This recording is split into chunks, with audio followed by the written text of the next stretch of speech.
Bu, hari ini tuh bantuan PKH-nya masuk, ada yang masuk, ada yang enggak. Nah, penyebabnya yang belum masuk ini itu bisa jadi karena masalah administrasi, misalnya NIK-nya tidak valid, atau mungkin dia belum melakukan perekaman EKTP. Jadi buat Bapak Ibu yang bantuan PKH-nya sudah masuk, silakan dilakukan transaksi dan jangan lupa foto ya, foto pada saat melakukan transaksi, pegang kartunya, pegang uangnya, dan pegang struknya. Nah, contohnya seperti ini ya, cara foto yang benar, baru kemudian kirimkan ke pendampingnya karena itu penting untuk dilaporkan ke pusat dan juga sebagai bukti bahwa ibu ini sudah mengambil bantuannya. Kemudian buat Bapak Ibu yang bantuannya belum masuk hari ini, mohon bersabar dan tetap berdoa ya. Kalau memang itu rezekinya ibu yang nggak akan kemana, bisa jadi nanti dia masuk di gelombang kedua, entah itu minggu depan atau 2 minggu yang akan datang. Jadi mohon bersabar, berdoa dan tetap berusaha mencari rezeki. Karena yang namanya bantuan itu tidak bersifat permanen ya, namanya juga bantuan, jadi bisa hilang atau bisa diputus kapan saja. Nah, kalau memang rezekinya ibu pasti tuh nggak akan kemana, pasti akan masuk nanti bantuannya. Dan buat Bapak Ibu yang sudah cair bantuan PKH-nya, tolong dimanfaatkan dengan baik ya, digunakan sebaik-baiknya, seperti misalnya membeli keperluan anak-anak sekolah ataupun membeli kebutuhan pokoknya ya, jangan digunakan untuk hal-hal lainnya, dimanfaatkan sebaik mungkin karena masih banyak orang di luar sana yang pengen bantuan tapi dia belum terima bantuan atau belum rezekinya mendapatkan bantuan. Jadi buat Bapak Ibu yang rezekinya mendapatkan bantuan, tolong dimanfaatkan sebaik mungkin karena yang namanya bantuan ini bisa saja diputus sewaktu-waktu, kapan saja. Kalau sudah tiba waktunya pasti akan diputus. Jadi bersyukurlah yang sudah mendapatkan bantuan dan digunakan, dimanfaatkan sebaik mungkin. Dan satu lagi ya Bapak Ibu harus membedakan antara si pendamping PKH dan juga pendamping BPNT.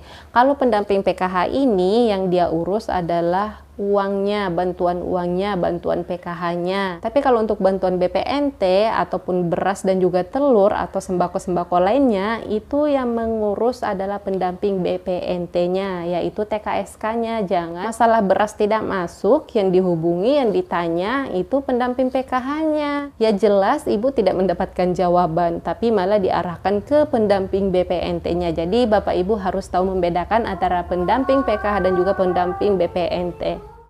Oke Bapak Ibu, sekali lagi buat yang bantuannya belum masuk, tetap berdoa dan juga jangan putus asa, tetap berusaha karena rezeki yang datang dari hasil jeripaya kita sendiri itu jauh lebih berkah, jauh lebih bermanfaat dan jauh lebih berkesan rasanya dibandingkan dengan bantuan. Jadi jangan hanya berharap sepenuhnya kepada bantuan. Kalau masuk bantuannya disyukuri, diterima, alhamdulillah, banyak-banyak bersyukur, dimanfaatkan sebaik mungkin.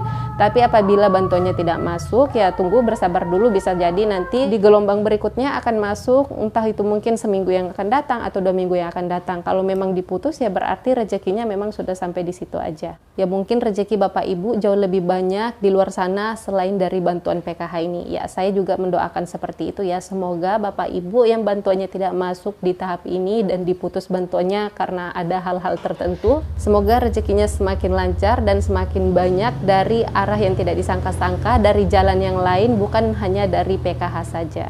Apalagi buat Bapak Ibu yang masih produktif, yang masih muda, yang masih bisa berusaha sendiri. Coba Bapak Ibu lihat, di luar sana masih banyak orang tua yang sama sekali sudah tidak berdaya, anak yatim piatu yang tidak punya orang tua, tapi dia tidak mendapatkan bantuan. Sedangkan kita ini yang masih muda, masih kuat, tapi malah dapat bantuan. Bisa jadi orang-orang di luar sana yang seharusnya mendapatkan bantuan, tapi belum mendapatkan bantuan hanya karena kita yang sebenarnya masih muda, masih kuat, masih terdaftar sebagai penerima bantuan. Jadi buat Bapak Ibu yang saat ini merasa masih produktif, masih kuat, masih bisa berusaha mencari sendiri, mohonlah untuk kerendahan hatinya mengundurkan diri dari program bantuan PKH ini agar orang-orang yang lain yang seharusnya mendapatkan bantuan juga bisa ikut mendapatkan bantuan, bisa ikut merasakan bantuan pemerintah ya, bergantian lah. Bapak Ibu kan sudah pernah merasakan yang namanya bantuan itu seperti apa, tetap habis kan, jadi banyak sedikitnya yang kita dapatkan itu sebenarnya semuanya akan habis. Jadi bergantianlah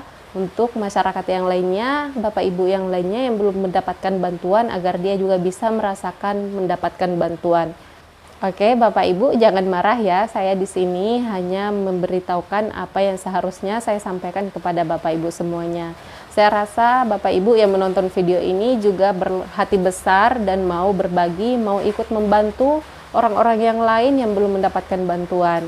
Dan saya yakin Bapak Ibu di sini juga bersependapat dengan saya bahwa sebenarnya bantuan itu tidak bersifat permanen, tapi hanya bersifat sementara. Namanya juga bantuan, bisa hilang atau bisa diputus kapan saja. Jadi sekali lagi jangan bergantung pada bantuan, tapi tetaplah berusaha mencari rezeki sendiri, hasil dari jerih payah kita sendiri. Saya doakan semoga semuanya sehat dan rezekinya dilancarkan, dimudahkan dari arah yang tidak disangka-sangka selain dari PKH.